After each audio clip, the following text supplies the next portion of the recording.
ঢাকা বিশ্ববিদ্যালয় মানে এক জীবন্ত ইতিহাস। ইতিহাসের এক চলমান অধ্যায় এই ঢাকা বিশ্ববিদ্যালয়।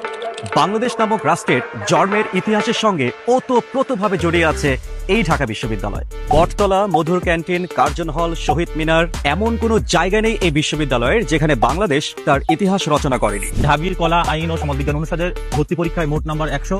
এই 100 নম্বরের মধ্যে এমসিকিউ 60 এবং রিটেন 40। ইংরেজির জন্য আছে 35 নম্বর, বাংলার জন্য 35 নম্বর এবং সাধারণ জ্ঞানের জন্য 30 নম্বর। এবছর কলা, মানবিক ও সামাজিক বিজ্ঞান অনুষদে আসন সংখ্যা ছিল 2934টি। প্রকাশিত ফলাফলে দেখা যায় উত্তীর্ণ হয়েছে মাত্র 10.7% শিক্ষার্থী।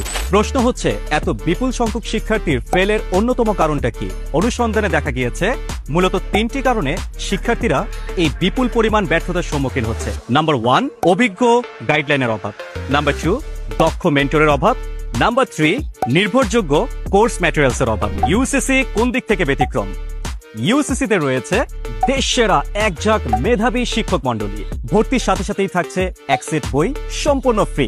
প্রতি সপ্তাহে 2টো ইংরেজি ক্লাস, 1টি সলভ ক্লাস, প্রতি সপ্তাহে কনসাল্টিং আওয়ারের ব্যবস্থা। প্রতি লেকচারের সাথে সাথেই রয়েছে ক্লাস টেস্ট।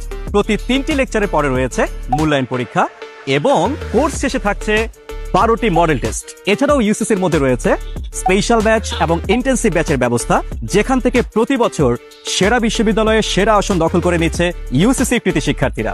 অতএব আর দেরি কেন? কলা, মানবিক ও সামাজিক বিজ্ঞান অনুষদে ভর্তির প্রত্যয়ে এখনই ভর্তি হয়ে যাও ইউসিসিতে। ইনশাআল্লাহ স্বপ্ন তোমার সত্যি হবেই।